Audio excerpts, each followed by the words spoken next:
and upload it for those people who have been affected by load shedding, that they can watch a session at any time later. Yeah, I think tomorrow morning we have interruptions here.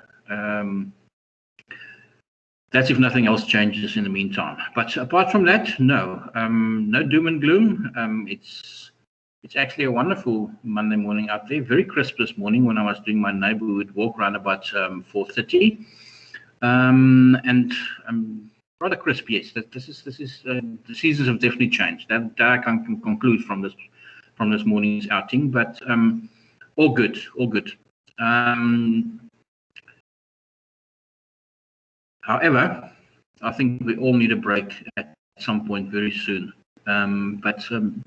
Yeah, we're in week 13 already. I think you guys have done fantastically just to get this far. But I think we all experience that it's about that time of the semester that we have to delve very deep in our resources to find sufficient energy. But it's all good. As a matter of fact,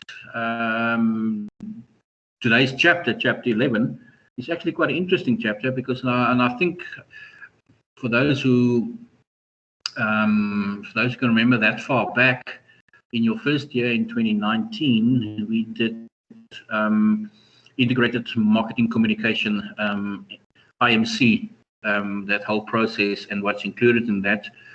We obviously predominantly in marketing one, we focused on the marketing of products and not specifically services.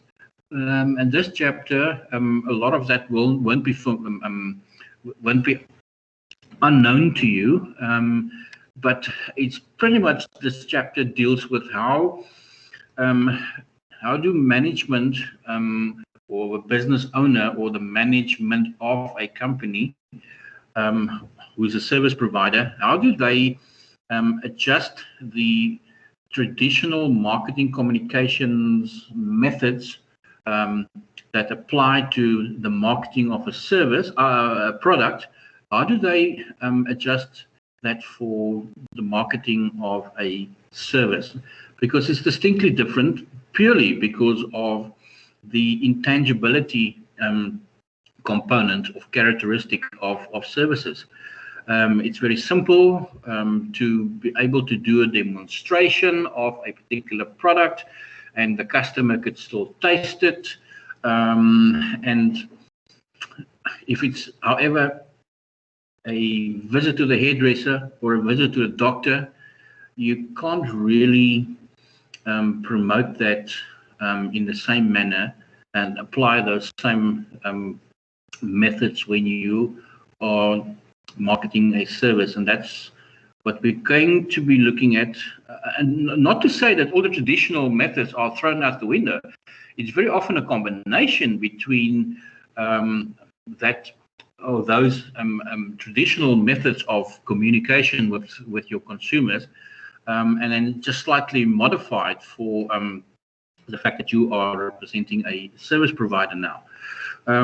But it's, as I said, it's not going to be completely new work to you. You've heard some of this before. You hopefully can remember some of it still. But I think importantly for us is to, again, realize at the start of this chapter that like anything else, although there are similarities to the marketing of a product to that of a service, there are distinct differences and certain unique adjustments that we have to make to communicate to the consumers that we have a service, and often because, and not often, 100% because it's a service is intangible, and we have to promote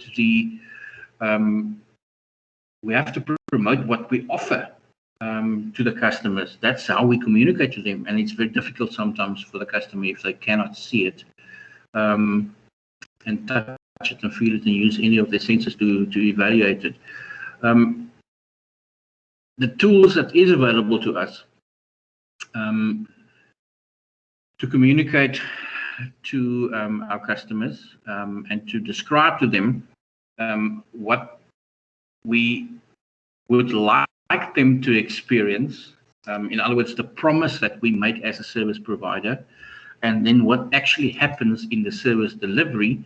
That is the, I think that's where the secret lies in communicating effectively to your consumers or to the users of services. Let's have a look at some examples.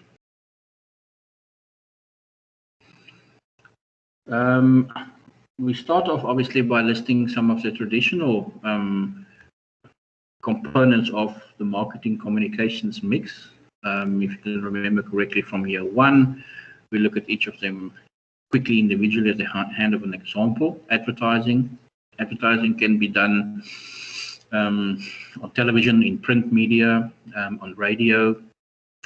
On the next couple of slides, we'll look at specific examples, very interesting, nice examples, creative ones. Sales promotions. Sales promotion deals with specifically you're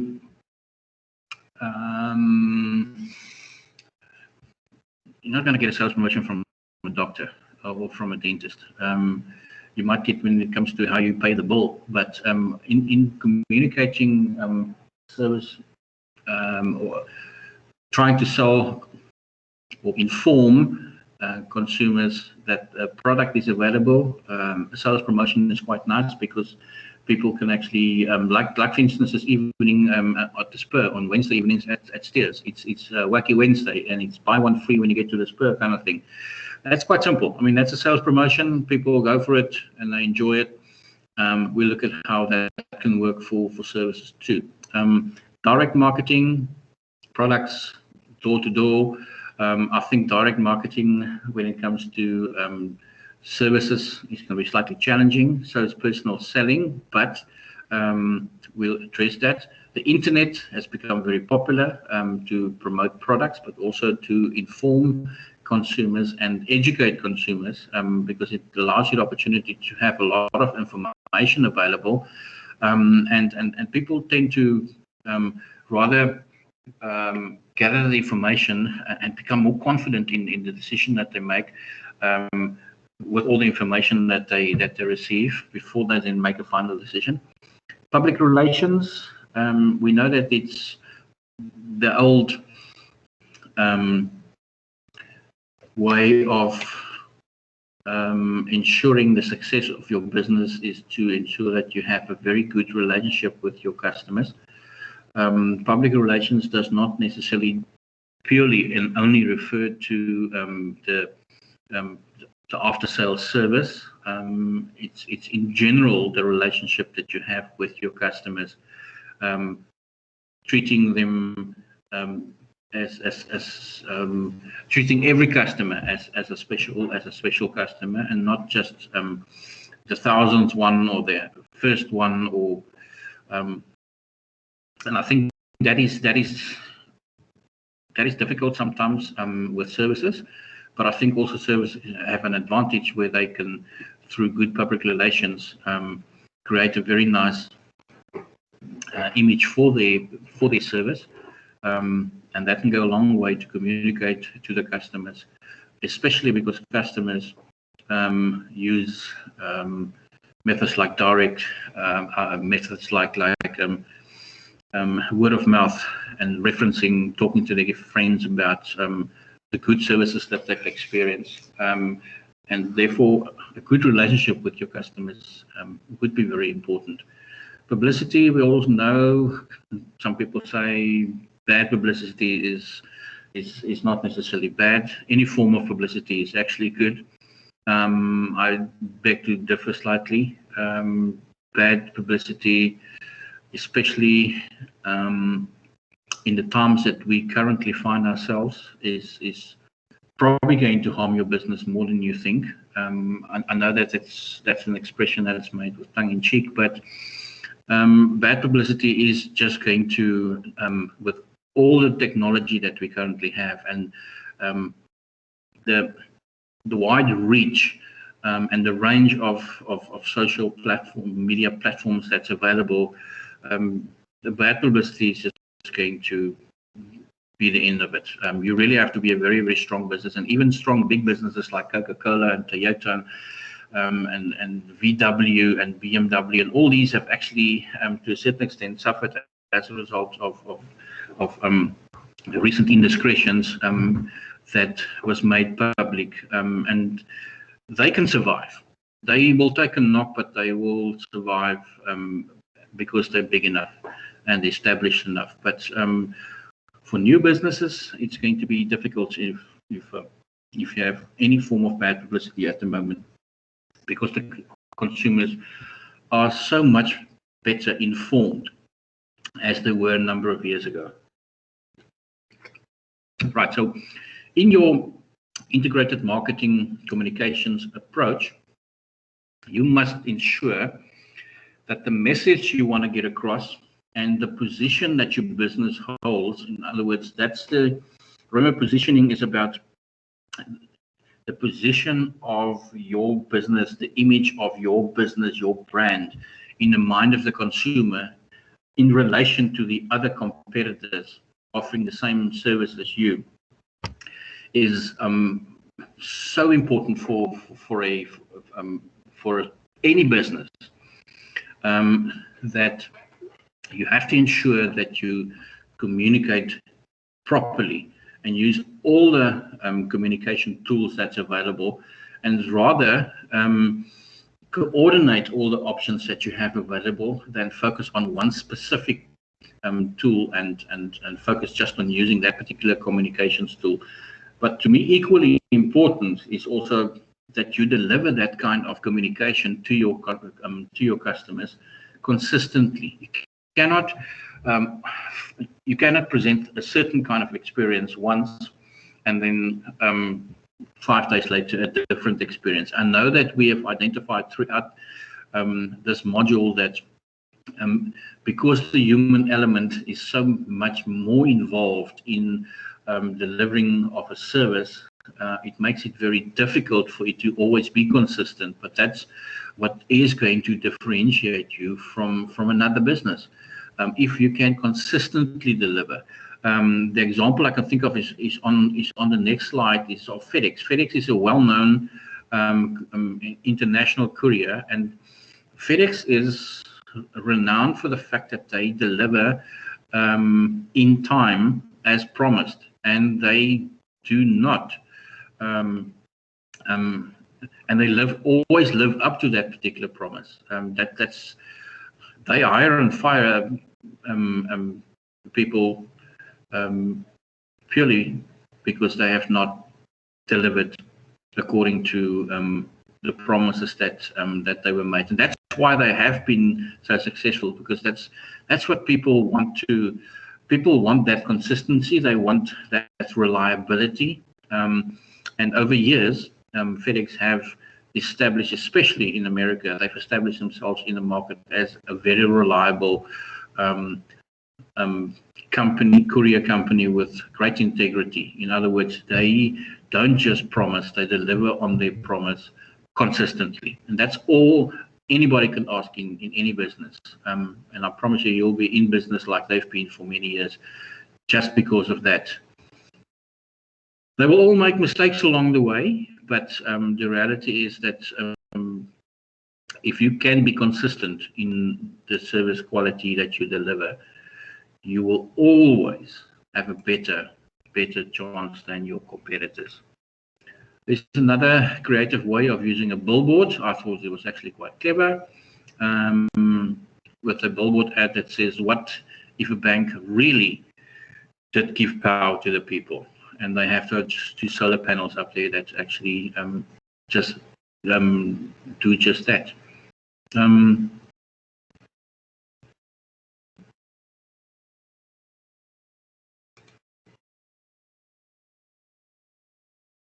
Now, let's see how we can actually address this challenge that lies ahead in how to successfully and effectively communicate the services that we offer and get the right message across to our customers and do that consistently.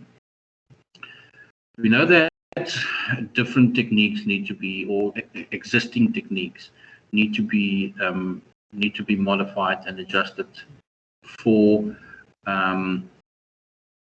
services as opposed to just marketing physical products.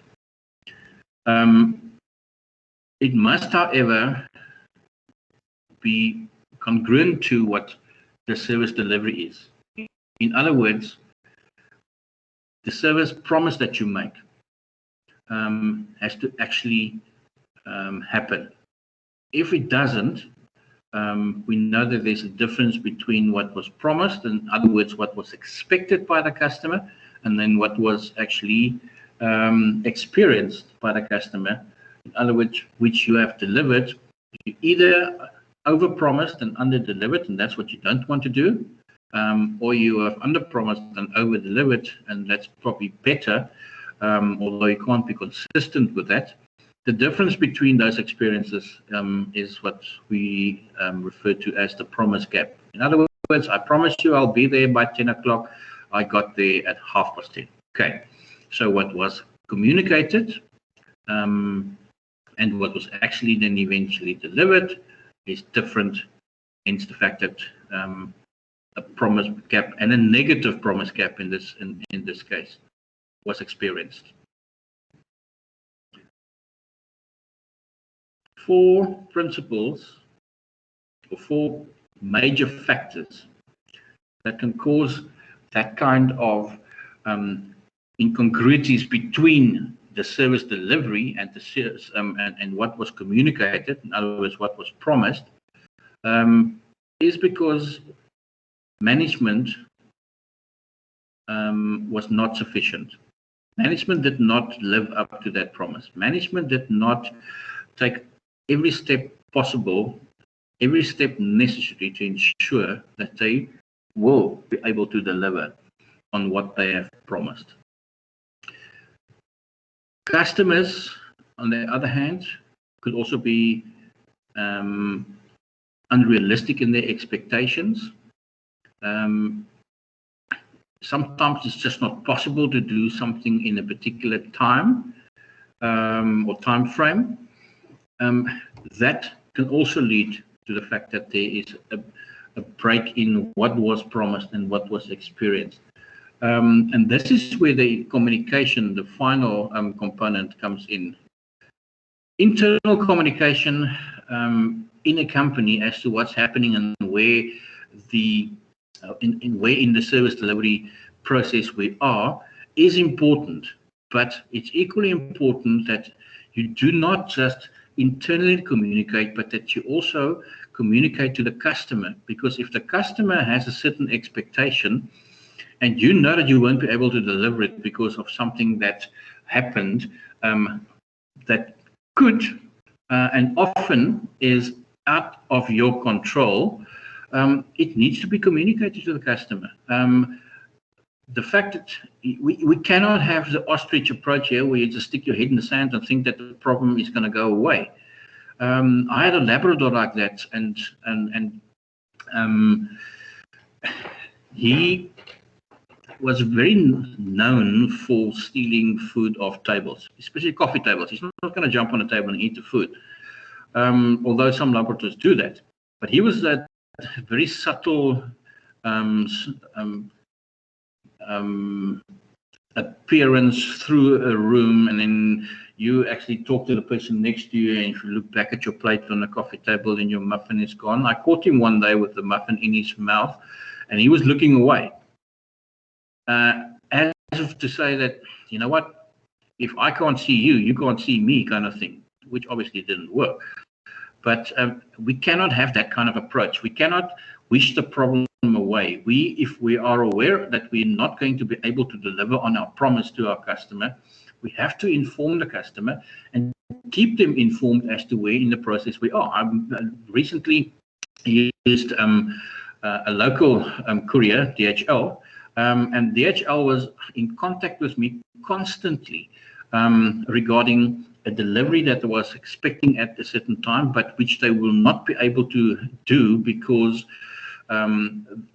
one of their trucks on the way to the airport from the warehouse was in an accident. I got immediately, and that's where the information on having the information of your customers on a database is so important. Only if you use it, however. If you don't use it, it actually is of no value. But DHL immediately phoned me. I didn't pick up the phone because it was not a number I recognized. They followed that up with a WhatsApp within seconds after that to say, sir, your delivery was expected tomorrow afternoon. Unfortunately, our truck from the warehouse to the airport was in an accident. We will keep you updated as to when you can expect delivery. Within half an hour after they've probably assessed the situation and how serious the accident was and if any of the products were damaged, I got another WhatsApp to say, sir, we can now confirm that your delivery will still take place as expected, or within the time frame that was expected initially. Your product has not been damaged in the accident.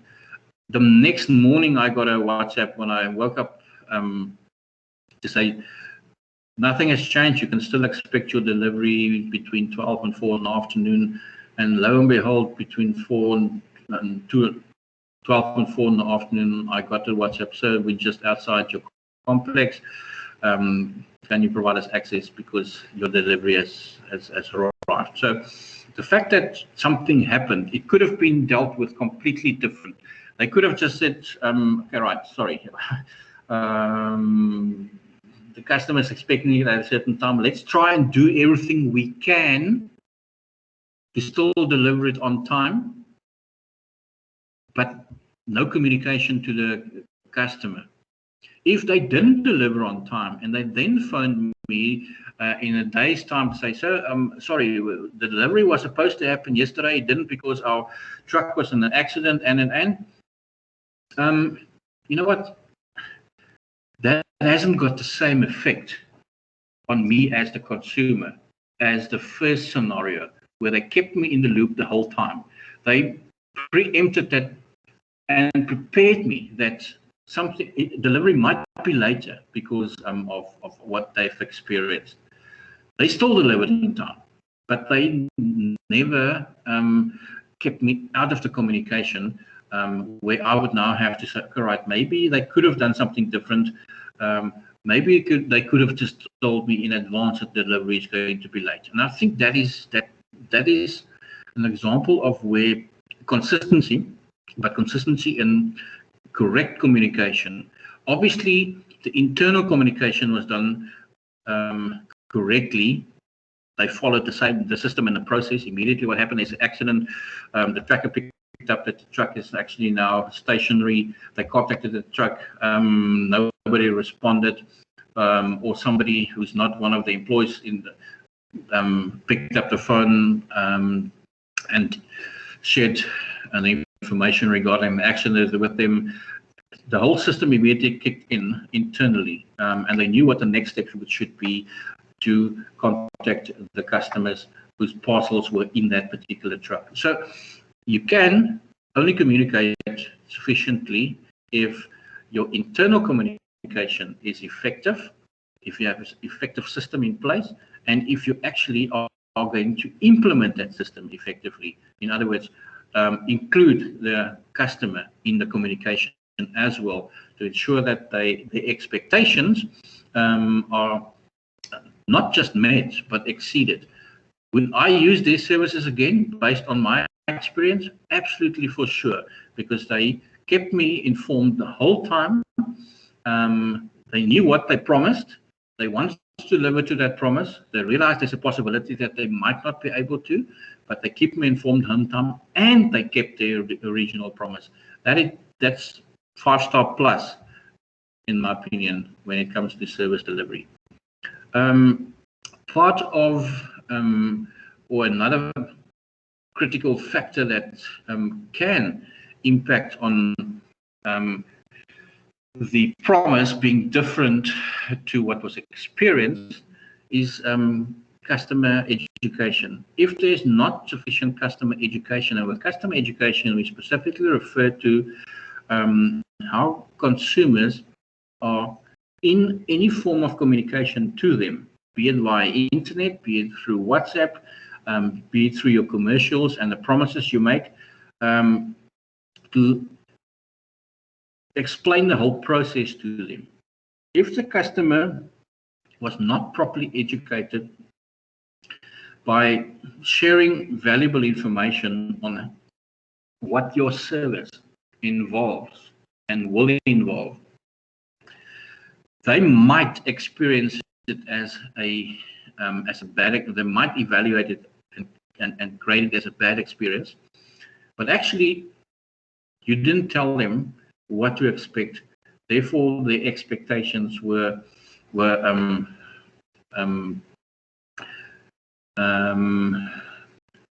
way less than it would have probably or should have probably been. I think if you look at an example that I sometimes originally couldn't understand, but I now do have great empathy for that, is that you don't feel well or your child is not well and you phone the doctor to make an appointment. You arrive there 5 minutes prior to the appointment and you still wait for 15 minutes. And I think if we do not if we do not inform or educate the consumer or the client in this case by informing them of how things are developing, they are going to expect more and they expect to be serviced.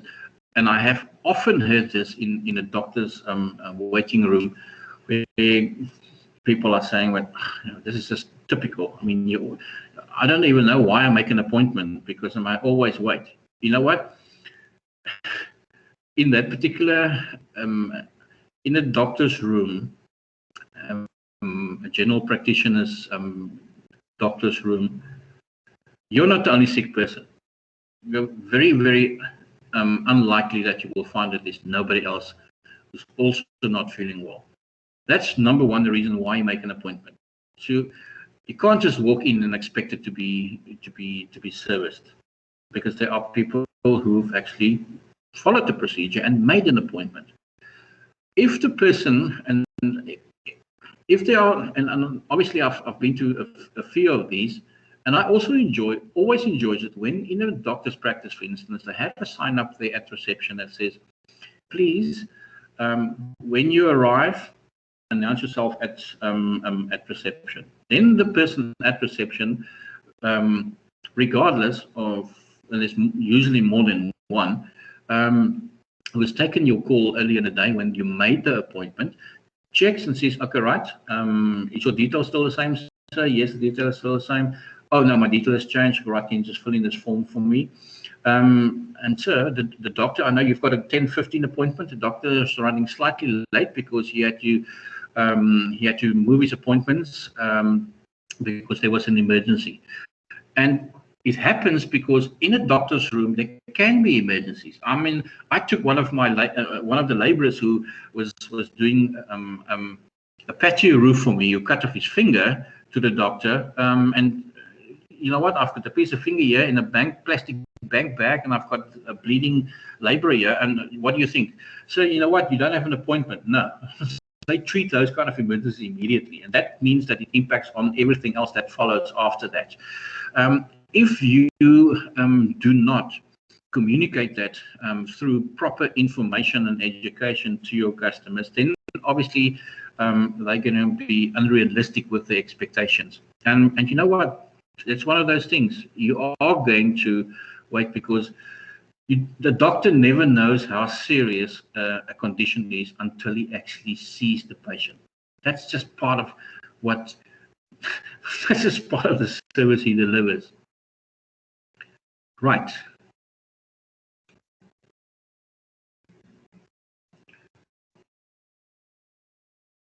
Now, we can apply a few strategies to ensure that we obviously do live up to our promise and that our promises do match the actual delivery. It is more difficult, but obviously it's not something that's uncommon to any industry or isolated to a particular industry. As long as we realize that every situation there is a set uniqueness to because of the human element in both the delivery as well as the recipient part of the delivery process. In other words, the hairdresser as well as you as the client, you're both human beings. You both have different characteristics. You have different days up to that point of your appointment. How you've experienced the day and how that person has experienced the day is different. And that impacts on the actual service delivery. And as long as I said again, we realize that continuous, efficient communication is required. We can have the best strategies in the world, and none of them will work because we haven't communicated effectively. Right. The fact that services are generally low in search qualities and high in experience qualities has certain implications, obviously. Search qualities and experience qualities we'll have a look at in greater detail later in the chapter. The main reason why there are often a mismatch between the service promise and the actual service delivery is because the perceived risk when you're buying a service is just so much greater than actually buying a physical product. When you go to the doctor, as opposed to when you're buying a product, you buy a tangible physical product, it doesn't work, what happens? You take it back, they refund you or they replace it with another item similar to that. You go to the doctor, which offers you an intangible service, and the doctor doesn't do a correct diagnosis. Yes, you can go back, but the implications of it not happening or not being done correctly in the first place is just slightly bigger, and therefore the risk is so much higher. Also because you cannot have a trial run. You cannot have a sample of what it would be like to visit a doctor. You only go there when you need the service, as opposed to a sales promotion that was offered in a spa, promoting a new product where you could actually smell it, you can taste it, and then you'll buy it if you like it, or don't if you don't like it. You do not have that option. The only option you have with the service provider is that you can change to a different service provider if the service delivery was not satisfactory to you. But you do not get a look into what the service would be like, and you very much base it on experiences other people have shared with you, and what you expect to get based on that information. And that's why it's a high risk transaction, and that obviously often leads to disappointment, resulting in the fact that what was promised and what's actually delivered is different. In other words, there's a promise gap.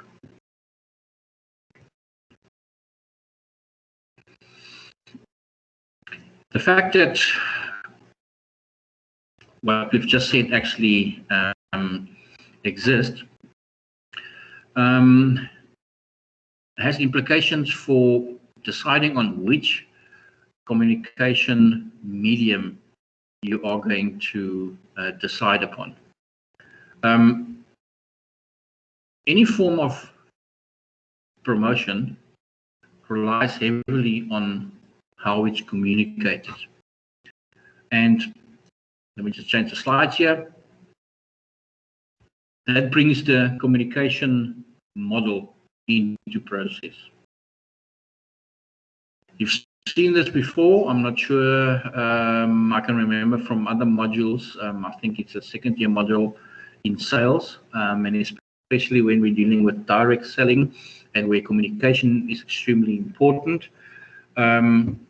We deal with the communication model, which basically means that we have a sender, which is the source on the left-hand side, who is now starting the conversation, and it's intended to reach the receiver, which is the customer on the right-hand side of this particular image. And when you, as the service provider, the source here, sends out a message, that message is the encoding process. A lot of things happen because the communication happens through different channels. It could be visual channels like television or internet. It could be audio channels like radio commercials. It could be a direct communication between you, the service provider, and the potential customer. And then they receive that message and they decode it before they respond and give feedback. In other words, this is what we can offer you, and you list a few benefits and features of your service. The way in which the customer receives it and decodes it before they respond and reply to you, it's going to depend on how much information they got, and if it's too much information, sometimes the message gets distorted. There could be other interventions as well in a situation like this, where person A, the service provider, promotes their service to a potential customer who could be in the presence of maybe friends or family who then maybe have experienced the service before. They intervene, and the noise that we refer to is not just noise. It's not loud music or background noises and whatever. It very often is the involvement of other parties that contribute to the decoding process that you as the potential customer or the receiver of this message, or that influences that through the decoding process, or influences the decoding process. In other words, the message was intended in a particular manner, and it was received in a different sense, and that's why the response is not always, or that could influence why the response was not what you expected. This is not a module on communication. I think you've done that sufficiently on more than one occasion during the 2.5 years that you've been with Stadio, Prestige and Stadio. But just understand, I think by now most of you understand the whole communication model, process of the communication model, that often as a result of the intervention of what we refer to in communication as the noise, the message is not sufficiently received, or is received incorrectly, and because of that, the response from the customer is also not what we expected as a service provider. But I'm pretty sure that you all understand the communication process very well. Anybody have any? Everybody all still good at this stage? I think one of the challenges that we find here is that, and I realized it again yesterday, because of the modern technology that we have, and the fact that we almost live on our technology, there's no. Somebody said to me, "Try this a week or so ago. Try this next time and see how people react." You sit and you have a conversation at a table, having a cup of coffee in a coffee shop, for instance. and you pick up your phone, you look at the screen, but nothing happens. You didn't touch anything, you didn't answer a call, you didn't follow up and a WhatsApp, whatever, you just looked at your screen, and instantaneously, everybody else who sits at the table with you will also pick up their phones, regardless. It's an immediate reaction by everybody. It's almost as, okay, right, what's he doing? What did he see? What I didn't see, kind of thing. And because we find ourselves in that situation, our communication is at the moment so broken down. People don't pay attention. People say, yes, I can multitask. I mean, I don't have to actually look in the eye to hear what you're saying and understand what you're saying, and respond correctly. I can do more than one thing at a time. I promise you, you don't. I've often tried that at home when I try to bring a point across, by either including or increasing the background noise. So somebody says, okay, right, what's wrong now? Why is this thing so loud now? Because that got them out of that zone that they're in, and they can now, although I was talking to that particular person. And then also we find in the times that we're in, there's almost in every scenario, there's a apart from people, when people talk to each other, there's always somebody on a phone, there's always somebody on another device, there's maybe even music in the background, there might even be a television on in the background. Those all add to the noise that affects your communication effectively. And I've seen it yesterday again. My children know that I will stop talking if I were talking to them, or ask them a question, or trying to have a conversation.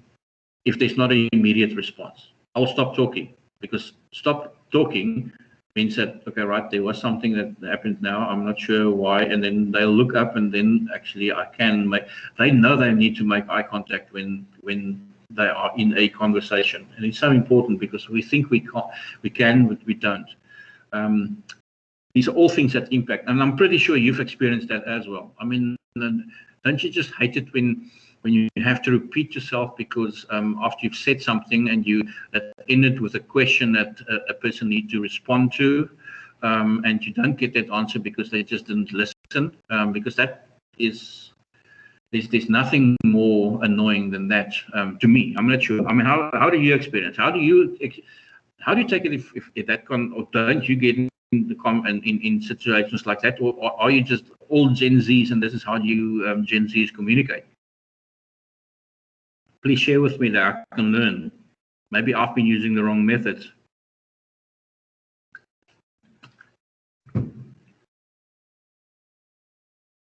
How do you experience our communication capabilities and competencies at the moment? Do you think we communicate well? We're not talking business to customer now. We're talking individuals. How effective do you think is our current communication, or do you think that's a serious issue? So I think communication is definitely lacking. I think, Jessica, you're quite right. A friend of mine the other day said to me, he was sitting, I know quite well because I've been to his offices. They're two partners in the business, and they have an open plan business at the back of the reception area. So both of the two directors of the company, or partners in the company, share the same office, but it's quite a big size office. It's about a 20 square meter office, and they basically each have a working space in it, but they are not facing each other. They are actually facing the walls opposite each other. And the one said he realized how bad their communication has become from when they started the business 25 years ago, because he was just emailing his partner, and he's as opposed to just turning around and talking to him. He's in the same room. He's 3 meters apart from you. Yeah, and you know what? And bringing social distancing into this argument is not even an argument. But that just showed to me, and he realized it immediately, that that's how bad our communication has become. My business partner sits in the same room as me, but I'm rather emailing him about something than turning around and asking him about it. Because, yeah, that's to me that was just an example of I think, like you said, Jessica, it's just gone. Our communication has just gone from bad to worse.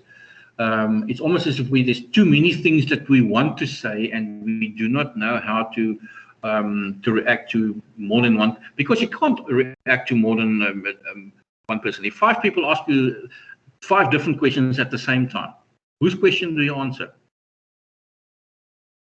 I promise you, you'll probably remember bits and pieces of all 5 of the questions, but you will not have a concurrent question that you can respond to. And regardless of what people say, look at what happened. I mean, if Israel and Palestine couldn't sort out their issues in more than 70, 80 years because of not communicating with each other, you know what? It's just evident of where we are. We'd much rather take other means of action than, I think, just talking to the person and sorting it out, communicating, any form of communication. But unfortunately, the electronic medium of conversation of communicating has just taken over the whole communication process, and has resulted in us thinking overrating ourselves as to what our abilities is to communicate effectively. Because if I nod my head, if I say yes, no, okay, whatever, that's also communicating, because I'm replying to a question or a statement, but it doesn't mean that I actually know what I'm replying to. So effective communication and just talking is 2 different things. Right. I think we'll do just this one more section. I think and there is a nice website that you can go to. That specific. No, it's actually a video clip, a Kalula video clip. Because I think their communication is actually quite phenomenal. Although I think the communication of most airlines nowadays is not that great. I suppose it's because there's not too many international traveling happening or allowed to happen. And some of those functions have need a bit of work. If you haven't seen customers for a long time, all of a sudden it's almost as if you have to reinvent yourself to be able to continue your business, because we've moved on and the things have changed. The marketing communications mix use different channels. I think if we just briefly look at each of them, we'll be able to finish this today, and then we'll do the rest of the work tomorrow. While we're talking about this, we might start 5 minutes late tomorrow because of possible load shedding. I've had a look at the schedule just to give you a heads up, just in case. Definitely the session is going to happen, but I might start 5 minutes late. I might. Again, I'm doing the DHL promise here now, so I might just to make sure that we live up to what we preached earlier today. Word of mouth, probably a strategy that works best, because people will believe, especially if the source providing you with the information is credible. People will listen to other people's experiences. They enjoy other people's experiences. And they enjoy learning from other people's experiences. Word of mouth is a very powerful way of communicating, especially something good. We know the power of bad news traveling extremely fast, but good news can be transmitted equally fast if the customer is very happy with what they've received. They would like to share. People like to share good experiences. Advertising is still an effective way of communicating. We look at a few images just now. Public relations and publicity. We said earlier on that public relations is extremely important to keep a good to keep your good image up. Occasionally, publicity is good to share those good experiences with other people. People tend to, and that's one of the things I always do when I go onto internet, when I'm doing a search on a certain subject. I always read what the comments are of the people who have used that particular service already. I would like to get feedback and get a heads up. I'm still finally decide myself if I want to use that service or not. But it's important to me to read what other people specifically say about it. If I want to book a guest house, for instance, to use that as an example of a service that I want to use, I like to read not just and I like to read the longer feedback sessions that you get. I don't browse through it and just look at 5 out of 4 stars here, 3 out of 5 stars here, 5 out of 5s. The rating to me is immaterial. The comments as to why people have rated them 4 out of 5, 5 out of 5, or 3 out of 5 is more important to me, because that tells me exactly what the service provider has delivered well and where they've exceeded. And I will judge my evaluation of how I've experienced the service after I've used that very often based on that, because that's the promise. Especially if you can compare that with a promise that the service provider made in maybe a commercial or an ad, or what you've heard from a friend, and if that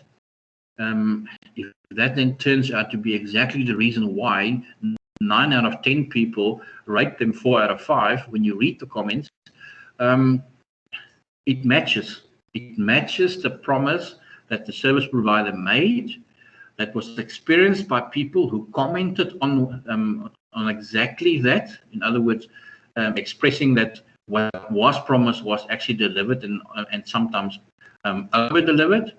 And that gives me a very good idea of what to expect, as long as you also do not use that as your only way of evaluating the service delivery, and be honest with yourself, and don't base your feedback and evaluation when you have used that service on what was said by others. Use that only to assist you in making the decision to use the service in the first place, but not necessarily to evaluate them. The evaluation must be personal and must be your experience, and not a combination of other people's experiences. Personal selling often still happens with services. Services are still promoted and in that manner.